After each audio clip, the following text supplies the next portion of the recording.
Good evening. I'm Raphaël Morin. I'm the head of research collection here at the British School at Durham.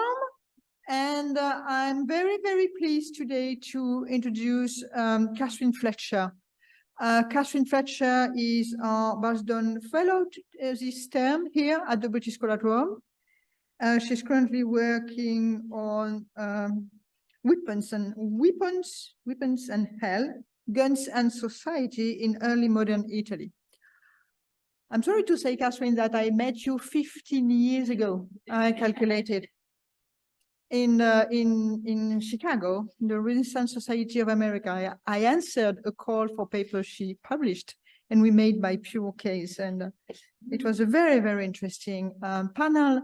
And afterwards, Catherine organized drinks for the speakers, something that doesn't happen so frequently at the RSA. So there was a sense of sociability that was very, very welcome. Catherine is a professor of history at Manchester Metropolitan University. She's an historian specializing in early modern times, and she has worked on Italy in the 16th century from a PhD onwards. But she has an additional aspect or interest. She writes academic books, but she also writes books for a larger audience. She has this skill that most of us would really want to have and we don't, to be able to convey to a general public her knowledge and her understanding of the Renaissance. So today she will speak about something she has studied in recent months, Roads of Rome. A book will be published very soon in England, and there will be a translation in Italian. Roads of Rome have been fascinating people from millennia. We have hundreds of pictures here of our former director, Thomas Ashby, who, lucky you are here now, was bringing fellows and visitors on weekends to walk around the old Roman roads of Rome, and was taking a lot of pictures. We have a small virtual exhibition if you are interested. So today you don't have to walk around the road of Rome, you just have to sit and listen to Catherine.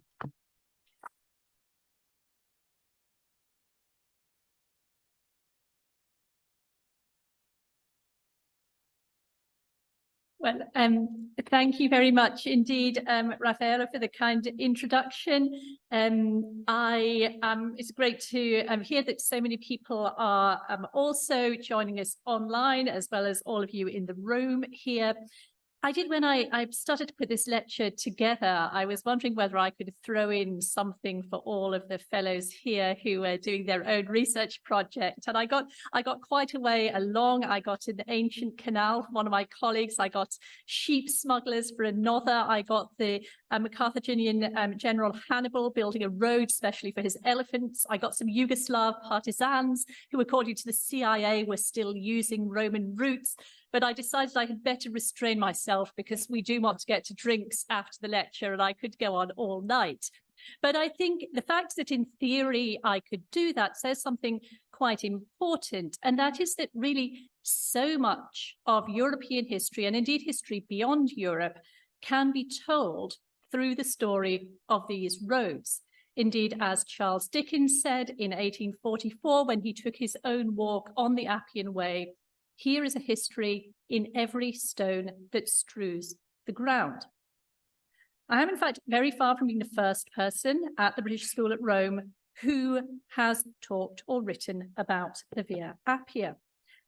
Thanks to Zoe Langer, our archive assistant, I had the chance the other day to look at a lecture from 100 years ago, back in 1923, by Robert Gardner. This was produced to be a lantern slide lecture where the text could be taken away by a school teacher or by a local lecturer, wherever you liked, and shown with a selection of slides. We don't know the exact slides. These are some of the possibilities.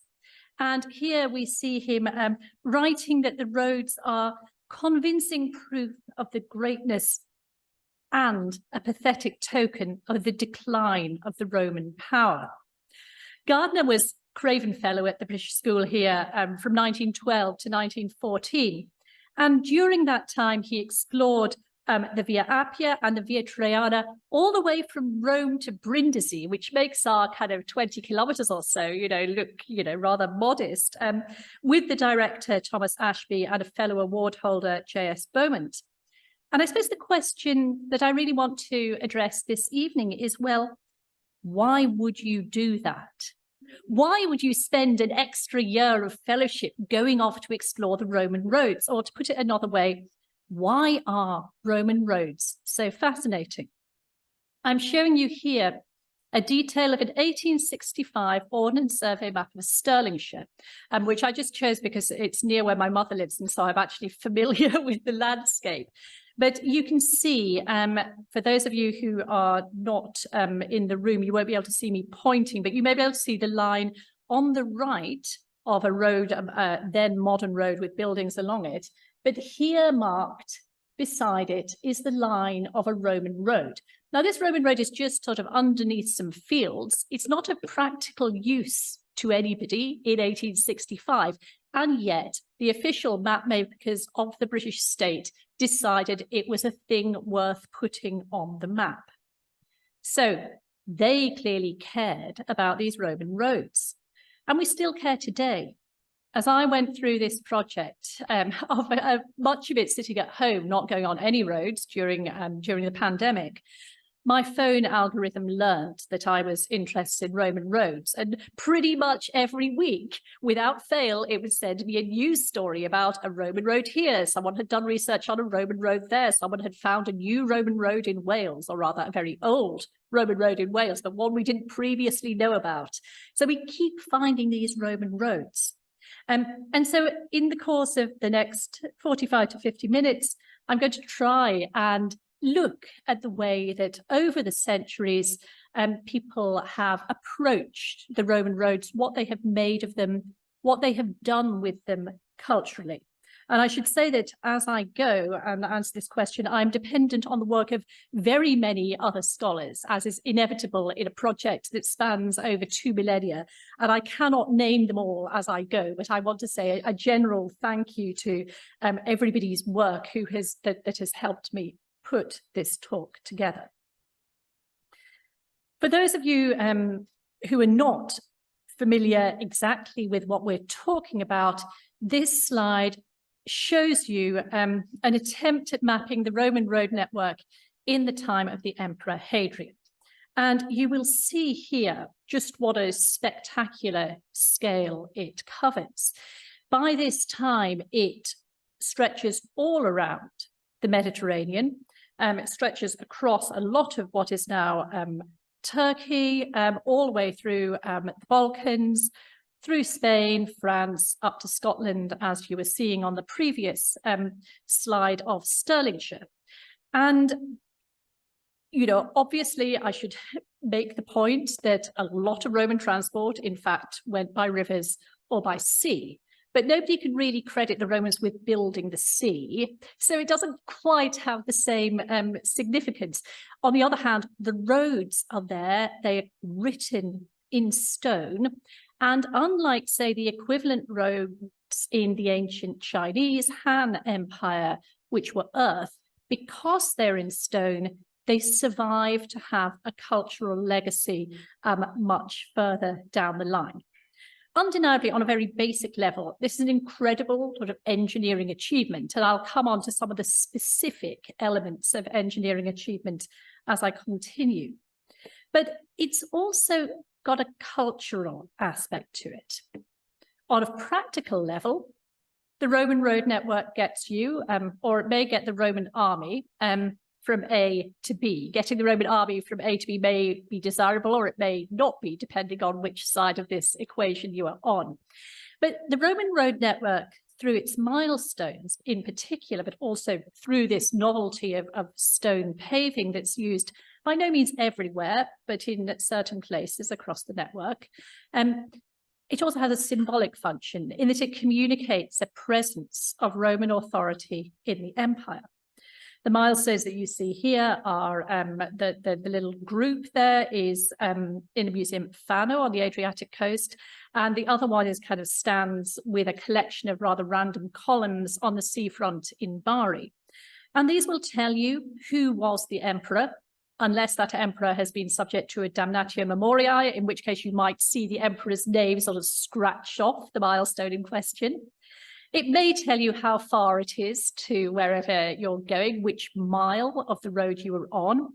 And we know that those milestones were used in directions. You know, to get to my seaside villa, I think it's Pliny says, you need to turn off at either the 14th or the 17th milestone, depending on which direction you're coming from.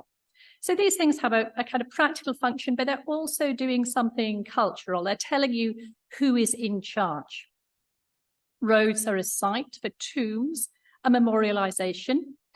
They're also a site where the authorities can make points about public order. So, for example, following the revolt of Spartacus, so the story goes, 6,000 of the rebels were crucified along the Via Appia. So, you know, the roads are not always a place of kind of that's entirely positive. Roads can be a site for triumphs. Roads serve all sorts of purposes, but I think for me, the important thing to get across at this stage is that they have both the functional get from A to B role and the cultural aspect. We also see along some of the roads inscriptions that will tell you who was responsible for them, at least who paid for them or who commissioned them. Here we have the so-called Arch of Augustus. Technically, it's a gate of Augustus. You can see there some bits of wall to either side of it. This is actually a city wall, in a city gate in Rimini. And this has an inscription reading the Senate and the people of Rome to Emperor Caesar Augustus, son of the divine Julius, acclaimed victorious commander 7 times and constant elect for an 8th time, for having restored on his own decision and authority the Via Flaminia, as well as the other most splendid roads of Italy. So, you know, all credit to the guy. He was very much into his road building. And you'll see that road building on the Augustan example becomes something that many subsequent emperors will aim to emulate. It's kind of the thing that you do if you are an emperor. So we start to get from quite early on, you know, people talking about the positives of the roads, the splendid roads of Italy. And in fact, we get more comment in some sense, more detailed comment from outsiders than actually from the Romans themselves. So here we have 2 Greek writers, Strabo. These are both born in the 60s BC. Strabo, the Romans have provided for 3 things that the Greeks, on the other hand, neglected: roads, aqueducts, and sewers. The Greeks did all kind of nice cultural stuff, but the Romans have kind of got down to the basics and the practicalities. They have constructed roads through the countryside by adding both cuts through hills and embankments over valleys so that wagons carry as much as a boat. So really kind of seeing some sense of technological progress here. And again, Dionysius of Halicarnassus sees roads along with aqueducts and drains, roads as one of the 3 features of the Roman Empire that marked its extraordinary greatness. And I think that's actually what Gardner was quoting in that lantern slide lecture on the Via Appia that we saw. The picture that you see here, by the way, is from Plovdiv in Bulgaria, and it's underneath one of the main streets in the city centre. It's a little bit of, there's a whole kind of section of places around the city centre of Plovdiv where you can see this road. And this is possibly part of the Via Militaris or the Via Diagonalis, which runs from near Vienna, the Roman town of Carnuntum, down to Constantinople or Istanbul. So huge sort of section of the Roman road network popping up in places that until I started on this project, I didn't really have a very strong sense of Roman roads being present. Now, while the Greek commentators here are jolly keen and enthusiastic about the roads, this is not the case for everybody. We don't have a great deal of criticism of the Roman roads. But we do have little hints that maybe not everybody was 100% impressed. The arch that you see here is outside the town of Orange in southern France, and it marks the Roman conquest of Gaul. And we have a couple of comments, one direct, one not so direct, from raising questions about road building in the context of what happened when the Romans went off and conquered places. And one comes from the Talmud, and this is the source, by the way, for the famous Monty Python scene, in which either the Judean People's Front or the People's Front of Judea, whoever it happens to be at that point, are talking about what the Romans did for us. And the section of the Talmud is a little bit like a kind of three rabbis going to a bar story, and they start to have a conversation about what the Romans did for us. And one of them says, the Romans are absolutely great, fantastic, love them. One of them doesn't say anything. And one of them says, look, they established marketplaces to place prostitutes in them, bathhouses to pamper themselves, and bridges to collect taxes from all who pass over them. Quite a sharp criticism, you might think, of the Romans, although not something we see a lot. But the rest of the little anecdote in the Talmud also tells us the fates of these three individuals. The one who praised the Romans got a job, the one who said nothing ended up in exile, and the guy who was the critic sadly died. So you can see perhaps why people might not want to be writing down a great deal of criticism of the Romans. Indeed, one of the people who does write down a kind of somewhat of critical comment on road building is in fact a Roman himself, Tacitus, in his Life of Agricola, where he has a whole speech, a whole section against tyranny. And Tacitus puts this little critique about life and limb themselves are worn out in making roads through marsh and forest to the accompaniment of jibes and blows. He puts this into the mouth of Calchagos, a Caledonian chieftain, who he gives this sort of speech against Roman tyranny.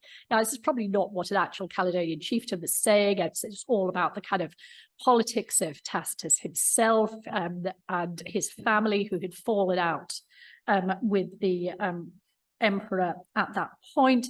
However, I think it does sort of just hint at the possibility that not everybody at the time was 100% a fan of the way that these roads were being constructed. But I will say that I think the fact that we have such little surviving criticism in the sources does help frame some of the ways that the Roman roads are subsequently discussed. Now, before I go any further, I should mention that there is, of course, a third, if you like, set of ways that we can think about the Roman roads, and that is the Christian narrative. Very quickly, Roman roads, obviously the Christianity and the Roman Empire are happening at the same time. Roads become pilgrimage routes. They're a functional way to get to Rome and to get to the Holy Land.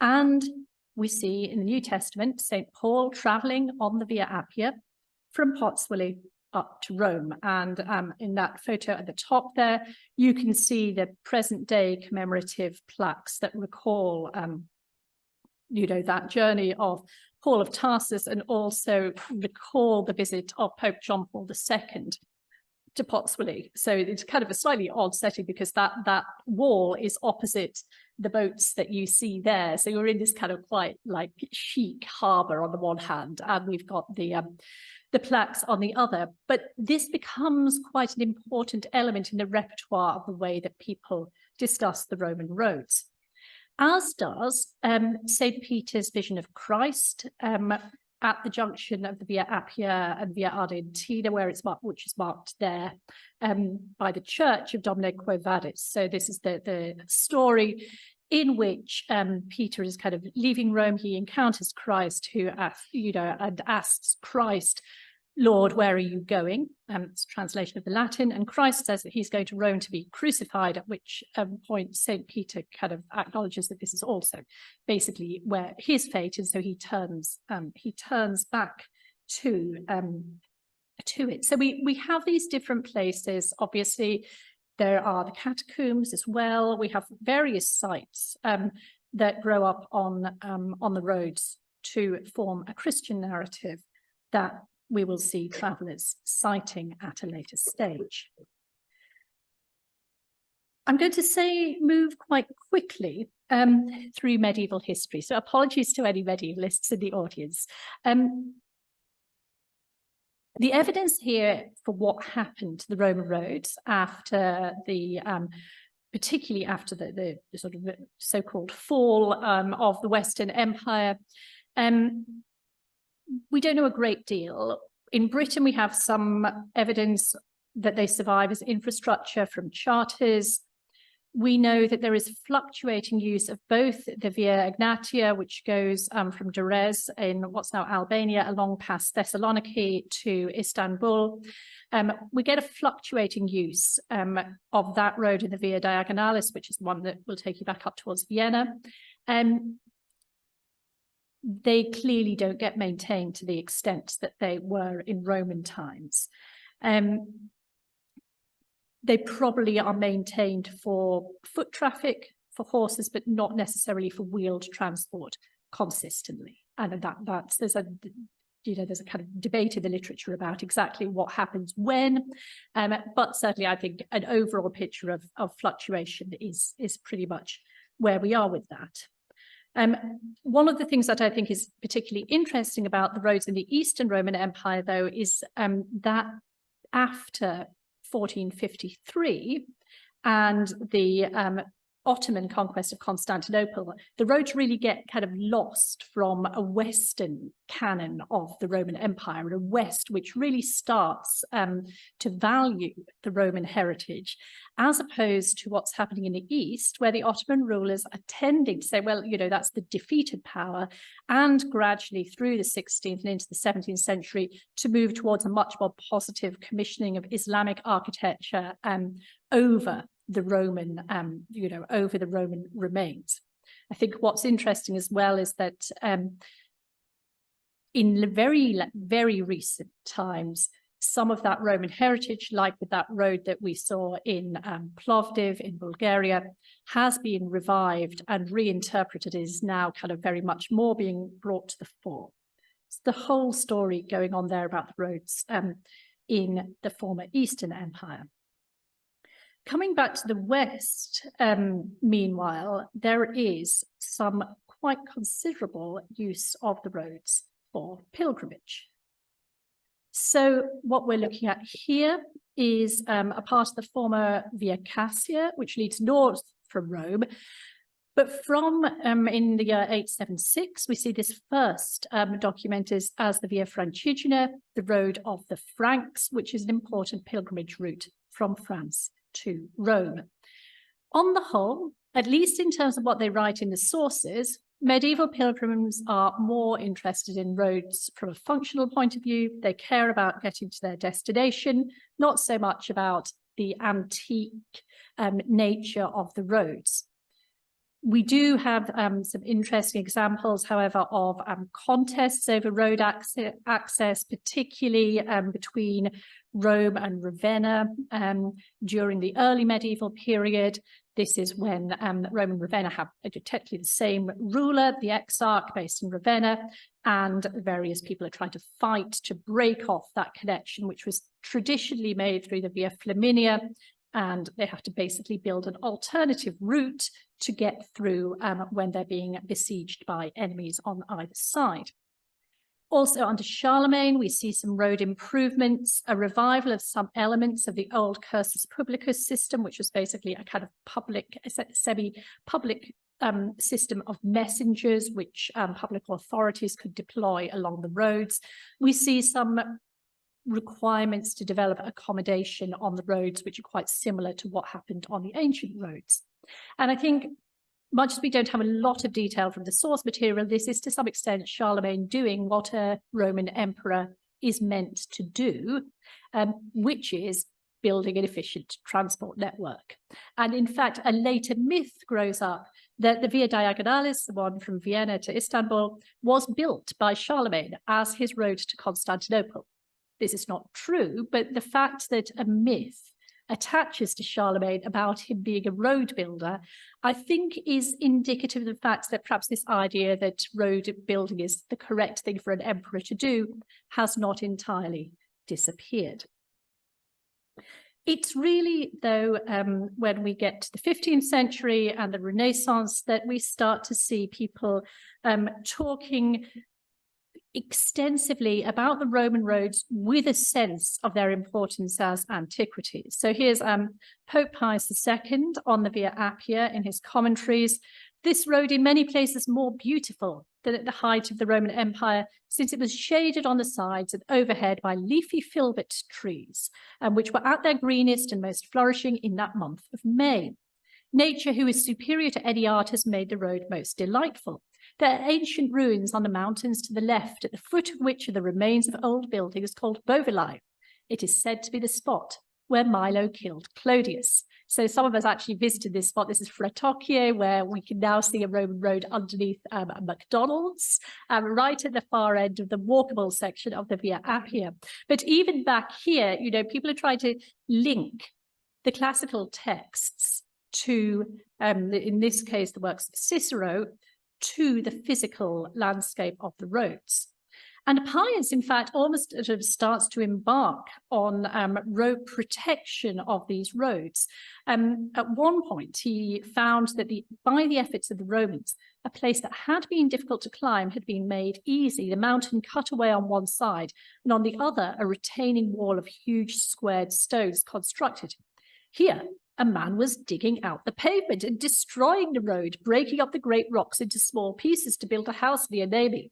The Pope sharply rebuked him and instructed Prince Colonna, the owner of Nemi, not to allow the public road, which was the Pope's responsibility, to be touched thereafter.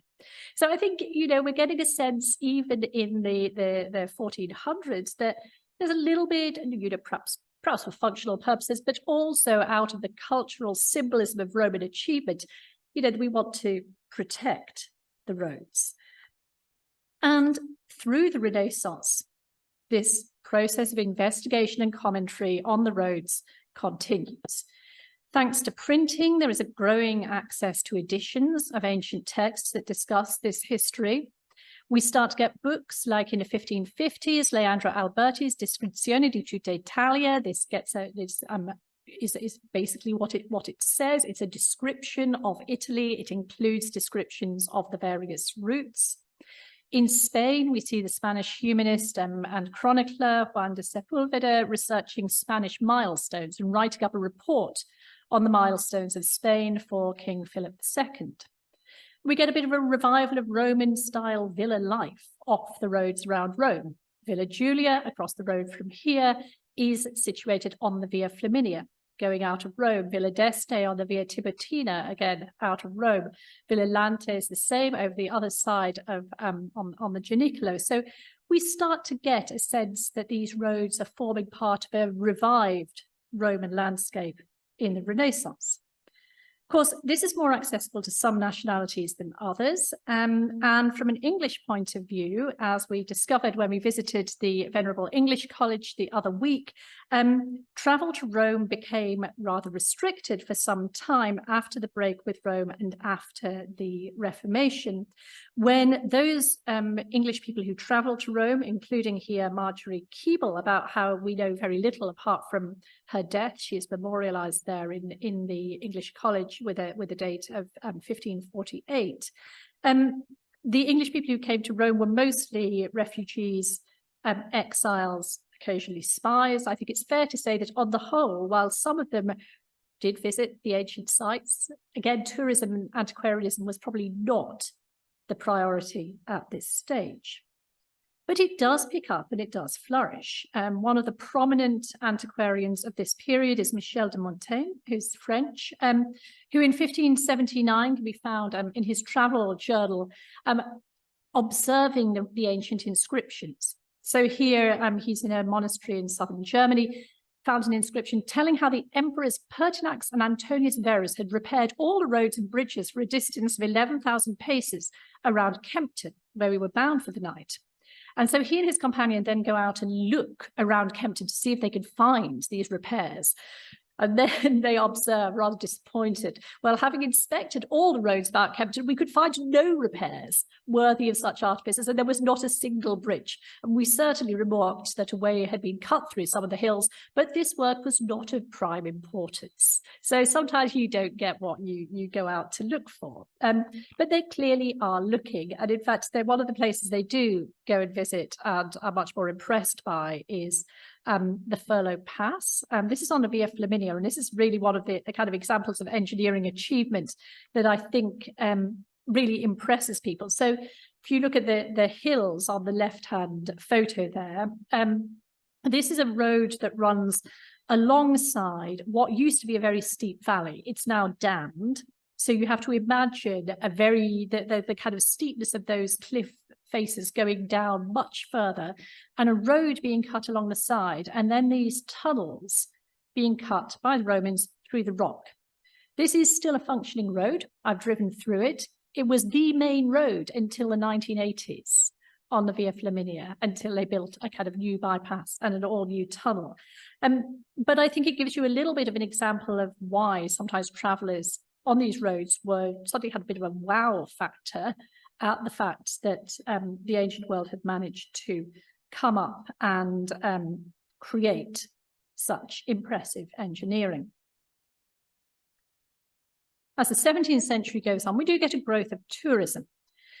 Still some question marks over British travel to Rome, and there will be until the 18th century in the death of the old pretender James III, the Jacobite claimant to the English throne.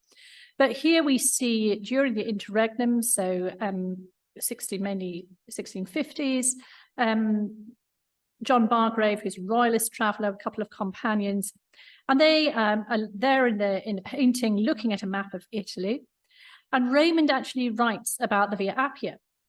He's very impressed, compacted of such solid stones that after so long a succession of time, neither the continual passage of foot or horse, nor the injury of weather had yet consumed any part of it, unless that which passed through the Pontine fens, the Pontine marshes, which the water hath overflowed. The rest is very entire and firm. And so here we have a little bit of observation of antiquities.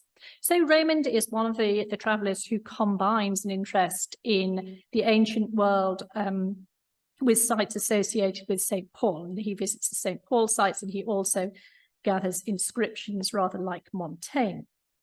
But the person who I think really sets the tone for the study of the Roman roads is a man called Richard Lascelles, whose French translator can be credited with the invention of the term Grand Tour. And he went on his tour in 1650 as a gentleman, and here he is as a gentleman who travelled through Italy 5 times as tutor to several of the English nobility and gentry, as his publisher says. And this may be slight exaggeration. Either way, he went with an aristocratic woman who wanted a kind of young expert to act effectively as tour guide. And he wrote up this account of the Via Appia again. This causeway is one of the greatest proofs of the Romans' greatness and riches, for it was 5 days' journey long, beginning at Rome and reaching through the kingdom of Naples to Brindisi. And he goes on sort of talking about how broad it is, great black flint stones, makes a little bit of a pun on Procopius, talking about how these stones seem to be born together rather than laid together. The frequent passing of horses and mules have made it both so smooth and shining that when the sun shines upon it, you may see it glister 2 miles off like a silver highway. So really kind of, elaborate travel writing, but you can see why here we have this, lovely description of just how fabulous these roads are. And as the Grand Tour takes off as an educational experience for young men from Northern Europe in particular, we get more of this. So we have Joseph Addison, for example, in his 1705 book, remarks on several parts of Italy, saying, the greatest pleasure I took in this journey was seeing all the scenes that have been described by so many classic authors and have been the scenes of so many great actions. The whole road is extremely barren of curiosities. He too had seen those monuments that, as the audio guide tells you these days, have been been reduced to their concrete core. So he, was perhaps a little bit disappointed, but he couldn't compare what he was seeing with the work of Horace. So he's got sort of Horace in one hand, and he's looking out the window and saying, well, what has changed? We have some idea of the changes that have been made in the face of this country since his time. So a lot of kind of amateur historical interest on these roads. And again, a little bit of contrast between the let's look at the kind of fabric of the roads approach that you get with Lascelles with the more literary approach of Addison. And you actually find travellers will often have several volumes with them so they can check and cross-check between the different authors. But of course, getting into the 18th century, this is also a time of empire. And here we have William Beckford in 1782 describing the last stage of his journey into Rome. Beckford came from a family that had made their money from sugar plantations in Jamaica worked by enslaved labor. And like many people who had this new money, he was trying to acquire some of the gloss of the older British aristocracy on this newfound fortune. And he really situates the Roman Empire very much, I think, in relation to events that are going on with the British Empire at the time. So he talks about how many triumphant legions have trodden these pavements, how many captive kings, what throngs of cars and chariots once glittered on their surface. So it's a kind of different take from the Silver Highway. And he has savage animals dragged from the interior of Africa and the ambassadors of Indian princes, followed by their exotic train, hastening to implore the favor of the Senate.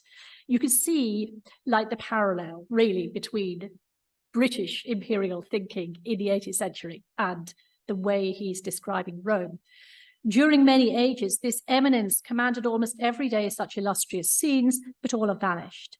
The splendid tumult has passed away, silence and desolation remain. And certainly one of the interpretations of this piece of writing is it's actually in part a reflection on the aftermath of 1776 and the loss of the American colonies following the American Revolution. Here he is thinking about potential decline of empire. And of course, we're not far off the revolutions in France and in Haiti that are really going to kind of change the shape of Europe and change the shape of empires. So, people, when they write about the roads, write about them with reference very much to their own time. This is also, of course, an age of empire in Europe. And Napoleon makes an enormous difference to the roads, which I could talk about at length, but we'll skip through very quickly. He obviously commissions his own Roman-style archers, plans a triumphal route in Paris, which will echo the triumphs of the Roman emperors. Arc de Triomphe actually doesn't really get finished in time for him to have this triumph. But he also does some of the practical, functional type of road building to go along with the cultural markers of these arches. So he has the major repairs and reconstructions done on the Simplon Pass to make that accessible over the Alps. He commissions really pretty much a new road. There have been older routes there, but this is a very much regarded as a modern new road, the Cornice Road that connects Genoa with Nice. And he also commissions Canova to do some of the interventions on the Via Appia, which start to collect together those different fragments of architecture.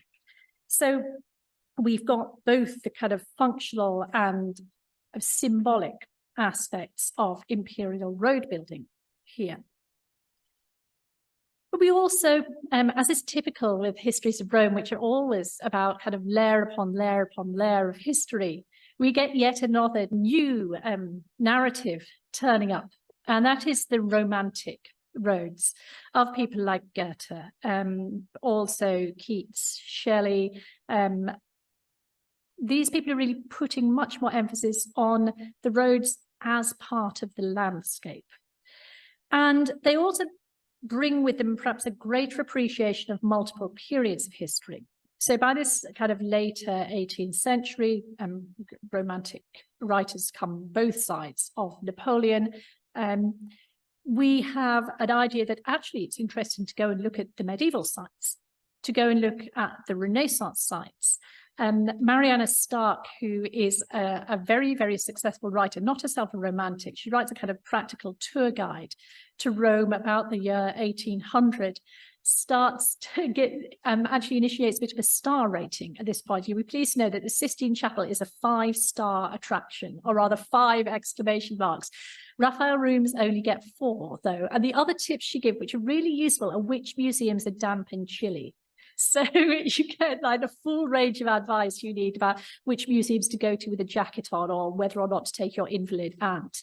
But the important thing and the point about Mariana Stark is really that, you know, she does put the medieval and the Renaissance sites into the guidebook. And I think that, again, is a little bit of an innovation. And in turn, we have with the Romantics, yet another set of narratives in Rome that build up around their own lives. So the whole memorialization of Keats and Shelley that we now see with the Keats-Shelley house, with the non-Catholic cemetery, these are narratives that, you know, emerge and pile up on top of all the stories that we already have about travellers to Rome. As we go on, transport methods change, and with the rise of the railways from about the 1830s, although it's really a little bit later on, more like 1860s, that we get much more rail travel in Rome, we get a first dramatic change to travel speed. In fact, since the Romans, railways as a type of transport infrastructure are very important in the process of unifying Italy. You can have as many custom houses as you like on a road. There are sometimes very many custom stops on a road. If you want your trains to run efficiently, however, they cannot be stopping at every single border between the divided states of the Italian peninsula for a customs check. You have to think differently. So they're important on a political level there. From the tourist point of view, they make tours that are already getting shorter than the old school, let's have a year in Italy grand tour, make 3-month tours possible. That's something that Mariana Stark is very much catering to with her guidebooks. We start to get a rise in American travel to Europe. So here we've got a couple of examples. Ralph Izard and Alice Delaney, very early American travelers to Rome in the 1770s. But later on, this really takes off. You may not be able to see this at home, but in this bottom picture, we've actually got a tourist with a red Baedeker tour guide making his way around the Roman fish market, looking a little bit alarmed at what's going on there as he encounters the kind of medieval infrastructure of Rome. And actually in this painting, a number of the figures are kind of copying classical poses. It's quite a little bit of a jokey painting about the gap between ancient and modern. So we start to get Americans coming to Europe increasingly on steamships. Their fashionable route comes through Liverpool.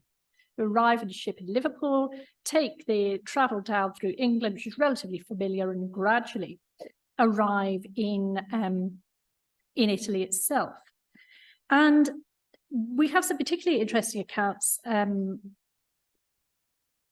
American travellers of all sorts, including two important narratives from Black travellers. David F. Dawes, A Coloured Man Around the World, which kind of appropriates the narrative of a very typical white grand tour, which in fact he made with accompanying the man who enslaved him and who kind of promised to free him after they'd finished the tour, then didn't. So Dawes kind of ran away and published his account of his tour, which I find is a kind of incredible story. And we also have Frederick Douglass, a very prominent abolitionist, who adopts not so much the classic grand tour narrative, but situates himself in relation to St. Paul. And St. Paul, by this time, who originates from Tarsus in Turkey, has been quite adopted as a signifier of a transnational and inclusive Christianity in the United States.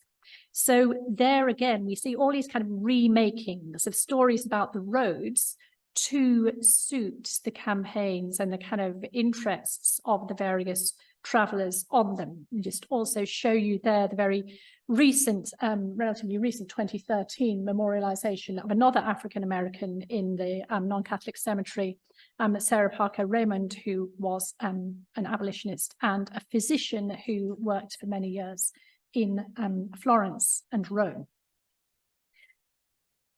As we go on, however, we do also see the roads continuing to be used in making the case for empire.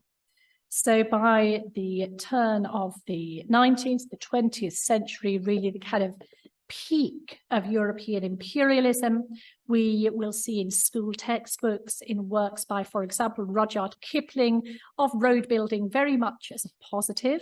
In 1910, we have this rather spectacular and not very historically or archaeologically reliable restoration of the Trophée des Alpes in southern France, which marks the subjugation of the Alpine tribes by the Emperor Augustus. And you can see in the little bit of relief sculpture that does survive, that's the tribes being, you know, subjugated by this large display of kind of weaponry above it.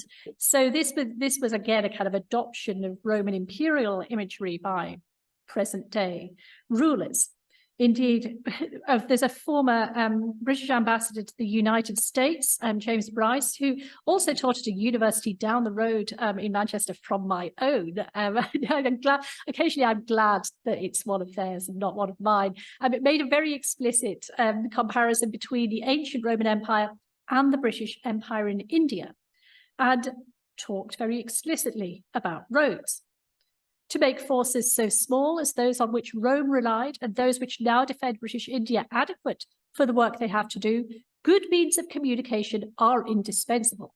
It was one of the first tasks of the Romans to establish such means. They were the great, indeed, one may say the only road builders of antiquity. They began this policy before they'd completed the conquest of Italy, and it was one of the devices which assured their supremacy throughout that peninsula. They followed it out in Gaul, Spain, Africa, Britain, and the East, doing their work so thoroughly that in Britain, some of the Roman roads continued to be the chief avenues of travel down till the 18th century. So the English have been in India, a great engineering people, constructing lines of communication, first roads and afterwards railways, on a scale of expenditure unknown to earlier ages. So I mean, you start to see this really quite a lot, this very explicit comparison, like we, the British, are in the modern world the new Romans. This is kind of weird. The Britain is the natural kind of heir to Rome. Of course, not everyone would agree with that. And, you know, within a decade of this book being revised for publication, we have the rise of fascism in Italy, in which, again, we see a use of Roman roads. There's a somewhat ambivalent attitude on fascism towards ancient heritage. There's also a great stress on modernity, a cult of speed. So this is not straightforward.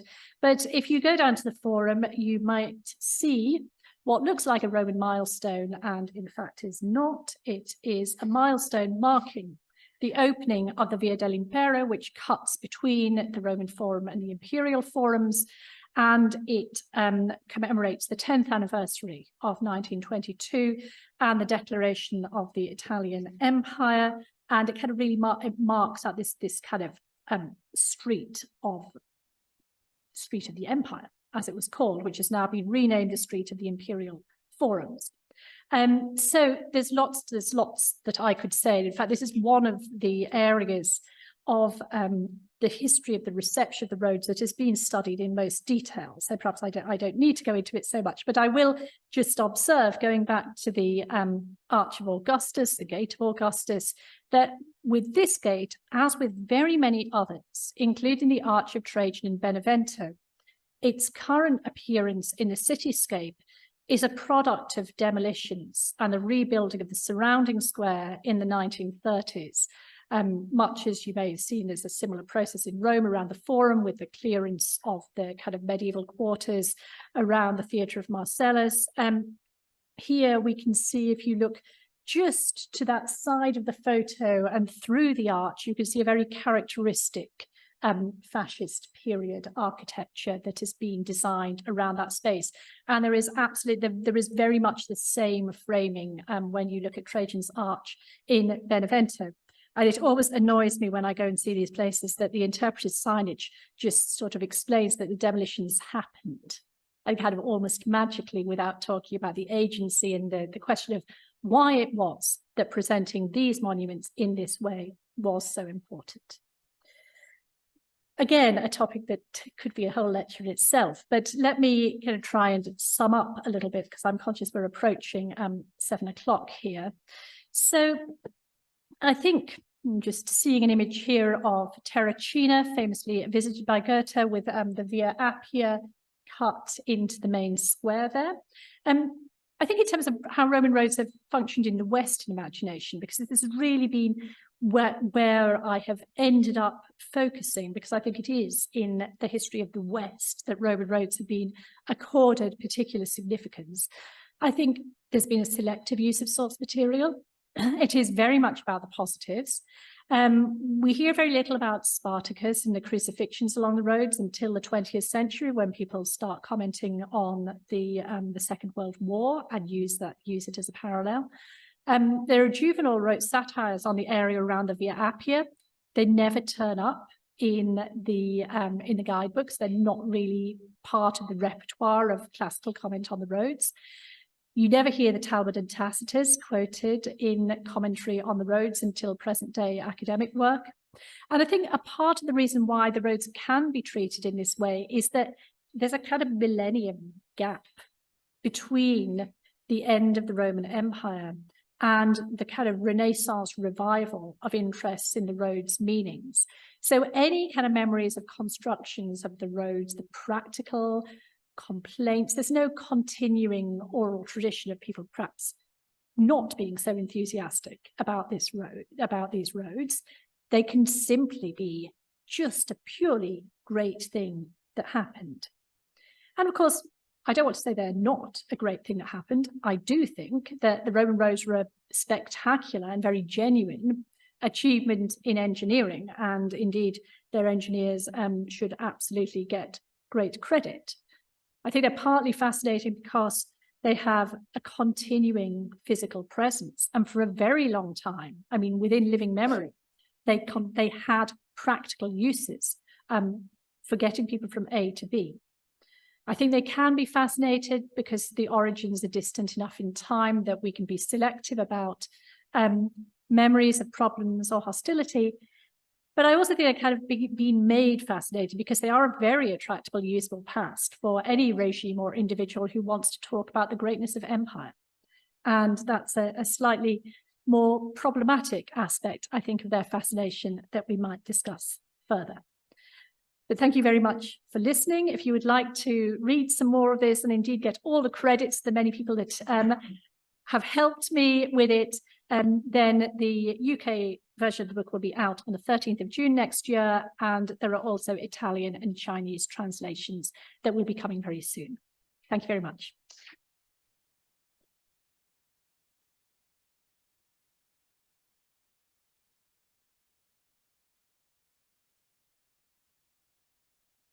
Thank you very much, Catherine. I'm sure there are a lot of questions, comments, additions.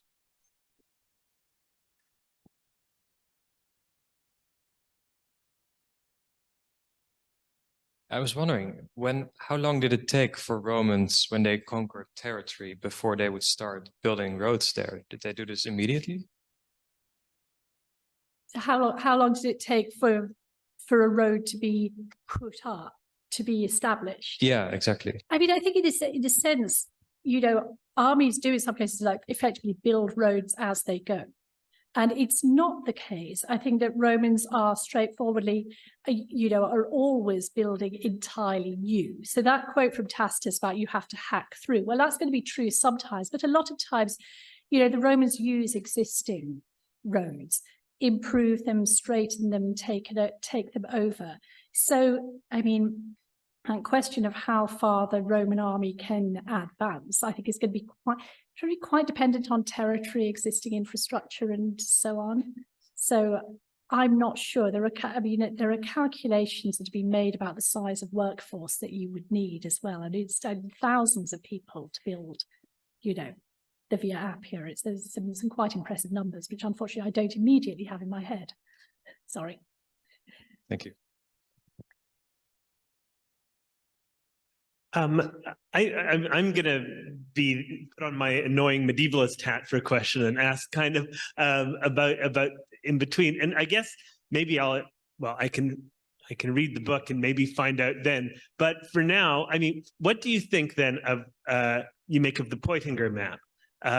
So what we have the 12th century, probably a 12th century version of what is probably a map based on, from earlier, and itself based on Roman itineraries, which is all done in a horizontally, where the one thing that we have on it is roads and distances between places, and not in any kind of like a topographical map, but rather on that. So I guess some of the questions around that, which is a fascinating artifact, have to do with things like, what's its purpose? And one of them could be ideology, like you've been talking about what Roman roads mean, right? Of ways of displaying greatness because of roads. So I'm just wondering what something like that, how you kind of take on a source like that when you're thinking about it in terms of what people in the Middle Ages might have thought about roads or might have thought about antiquities by means of the roads, and whether, your views on it. Yeah, I think there's one theory that I find quite interesting about the Poitinger map, which is that actually it's there to be a frieze and to decorate a room, possibly in an imperial residence, because you go to say it's obviously involved quite a lot of time and expense for whoever compiled it to get all the itineraries together, to do the research, to draw up those distances. So, and it's still very much, it's likely to predate Constantine because it doesn't have Christian sites marked on it. So from that point of view, it's very plausible that it's some kind of imperial commission. So I think, I lean with that one, I lean towards it being something to sort of celebrate the road network in a sense that might have decorated the imperial palace. Obviously we do start quite quickly in the sort of 4th, 5th centuries on getting the itineraries like the Bordeaux Pilgrim, Egeria's itinerary, which really are lists of stops for people going on pilgrimage. So those tell us some quite interesting things about the practical use of the roads, where people were stopping, sometimes which sites they're visiting. But we tend that we know a little, we can gain sort of details about, for that very early, late antique, early medieval period, about what's going on with, accessibility of certain roads, when you need an escort and so on and so forth. So we can glean details. I try and sort of pull some of those out. But on that kind of cultural side of how people are thinking about the roads, it's much harder to say. Okay, can someone show me the chat for a moment?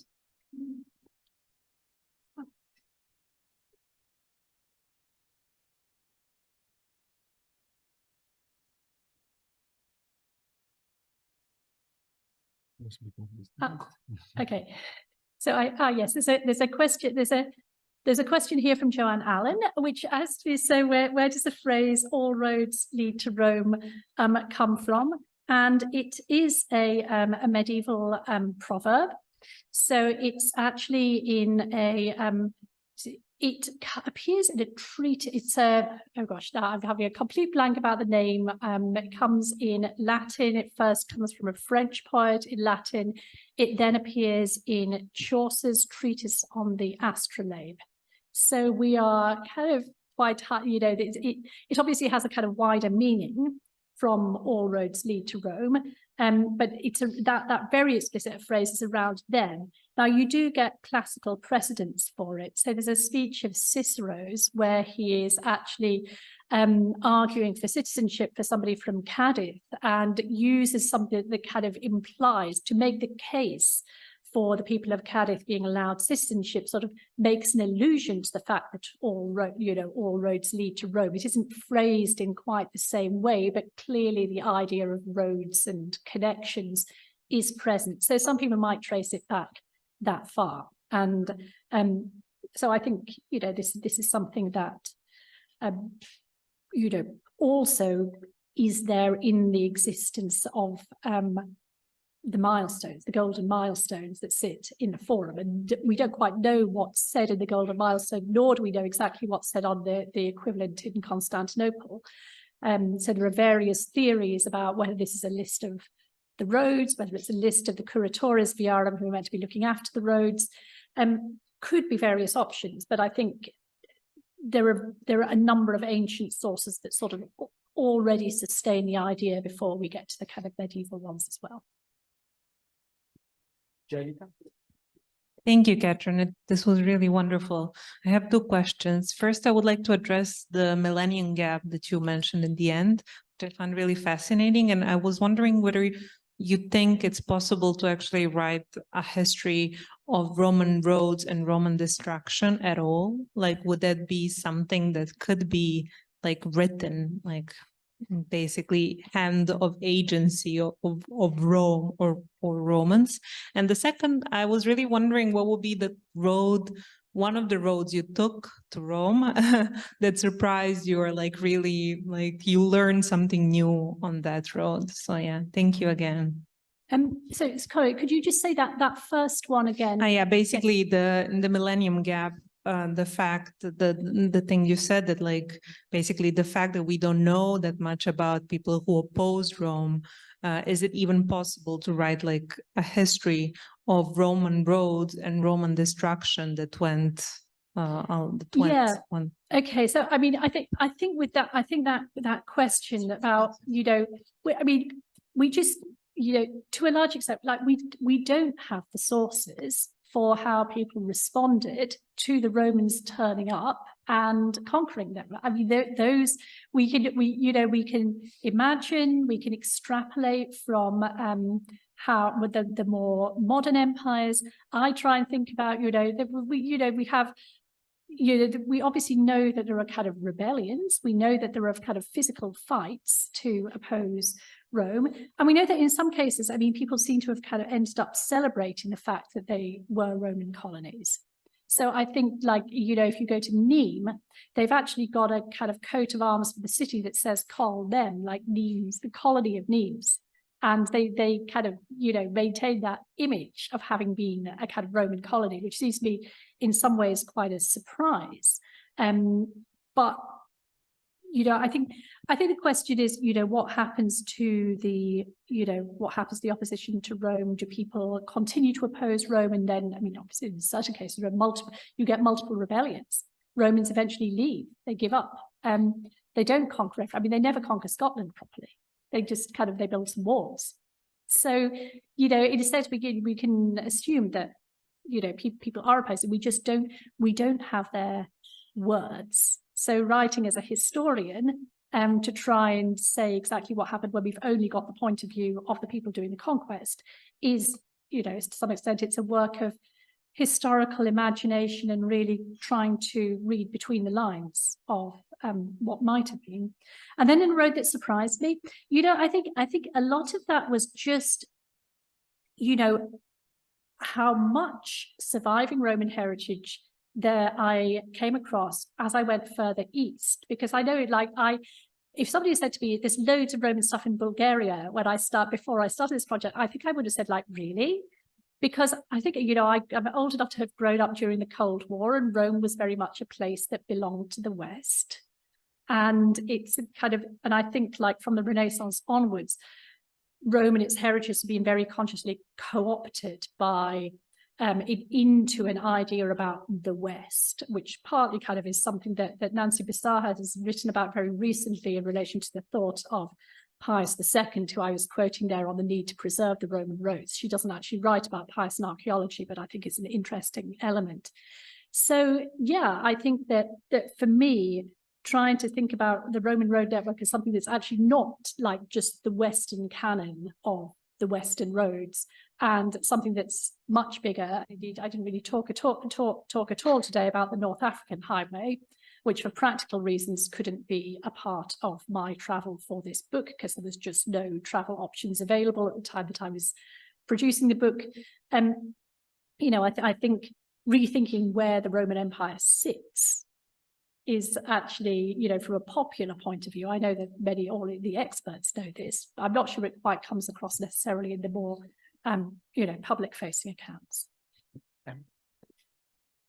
Thank you, Catherine. That was really interesting, and it's nice to get a sort of whistle-stop tour of where you began and where you ended up. And I guess my question's also related to that, and you can answer it however you like, but how did you find your sources? I mean, you cover such a range, you know, what were your sources and how did you find them? And I guess a related question is, how important was the experience of walking the roads to you as a sort of source, and how far did you go, given the map you showed us at the beginning?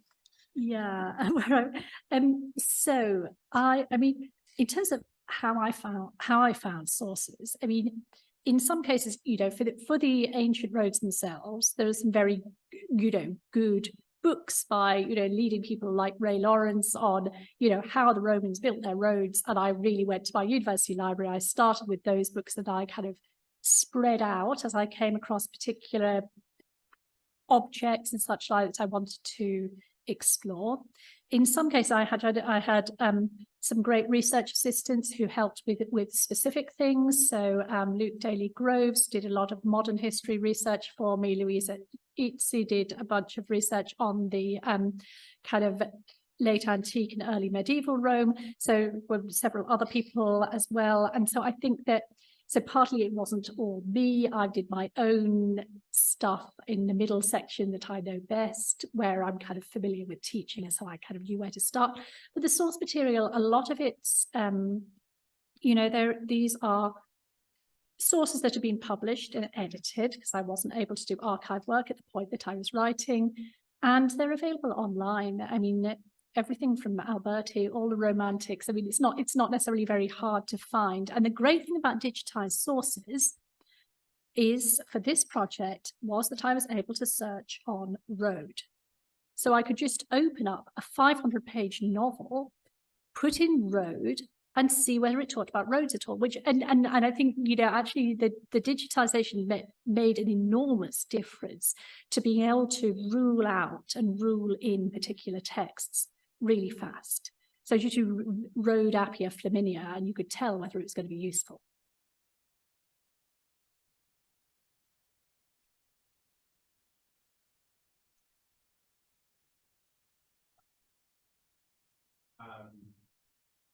I'm a bit confused about what you think of present day in your writing. I think you hinted at it. I didn't think it was working. It's not just me. I'll start again. Thank you very much for your talk. I'm a bit confused about what the present day might mean in this work. And specifically, I'd just like to invite you to say a few things about whether roads produce a certain kind of present day that you're tracking over time. So that's like a strong question, I suppose. And invoking the present day invokes a certain kind of pastness of a project. And I just see that your publication date is in June. And then whether or not, you know, you're anticipating your own entry into the history of Roman roads. So, but it's really about the present day I'm interested in. Yeah, actually, and this is a good question, because it sort of actually picks up on a bit of Emma's question that I didn't answer, which is about where I went. Because I mean, part of the concept of the book that I wasn't really able to do the lecture for time reasons, also about me visiting quite a lot of these sites on the roads. And so it's about me as a traveller in the present who goes and does the same process as many of the people that I'm writing about in the past. So I went to Scotland, I went to Cádiz, I visited a number of the sites on the Via Augusta in Spain, including, say, Tarragona. I wasn't walking most of this. I was taking trains. I did walk a couple of sections, but my point was to see different points on this history. So the book has woven into it elements of my travel writing, not on a huge level.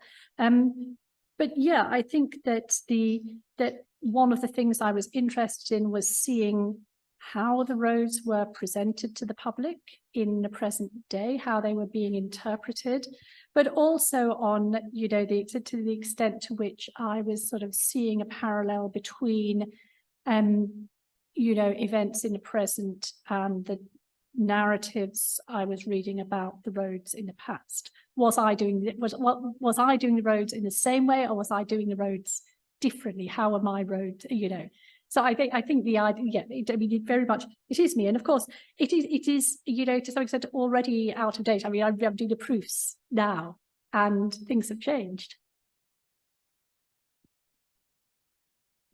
Thanks so much for the talk. You framed Roman roads as something which not only linked the empire, but also is kind of a shared cultural heritage for a large geographical area. But for those of us who are scholars of Rome, and especially scholars in Rome, the Appia has a certain weight, and it has a particular funereal connotation, both in ancient times in terms of martyr cult and then in the Romantic era. To what extent is the funereal aspect of the Appia something that's very specific? And are there any other traces of Roman roads in Bulgaria, in France, in North Africa, where death and the mortuary world is so evident as here to the south of Rome? So, there's one very famous site in southern France, the Alicamp, which is painted by both Van Gogh and Gauguin, which is a Roman street lined with tombs on either side. It's a very sort of picturesque piece of landscape that it's in. You say it's in Arles. I think it's in Arles. It's in Arles. I got that right. There's so many places they merge into one. So I think there's a very particular space of the road as a kind of site of death and memory that's really kind of very that has carried through and has been sort of memorialized and maintained through until the late 19th century and right up to the present. It's a kind of they have, when I went to visit, they had contemporary artworks within it. So there's lots of stuff going on there. I think also that in Barcelona there's a section of Roman road. There's a little visitor center, and that also has tombs by the side of it. And in fact, one of the tombs there has a little inscription where the deceased is actually speaking to the passers-by and saying, oh, traveller, please sort of observe me here. I forget the precise wording. So there's quite a lot. So yeah, the Appia obviously has this on a scale that I don't think the other places have, but they certainly do exist. I think we do have a couple more questions possibly in the chat here. A question, is it possible in historiographical terms to trace the time period in which historians, antiquarians, and archaeologists began to show interest in the very history of Roman roads, both as monuments and components of the history of ancient Rome?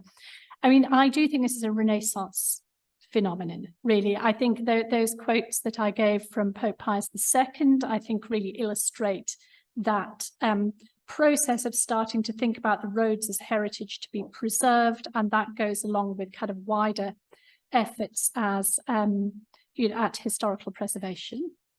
And then there's another question here from Chloe Chard, who says, one of the things that roads do is provide a way of crossing boundaries.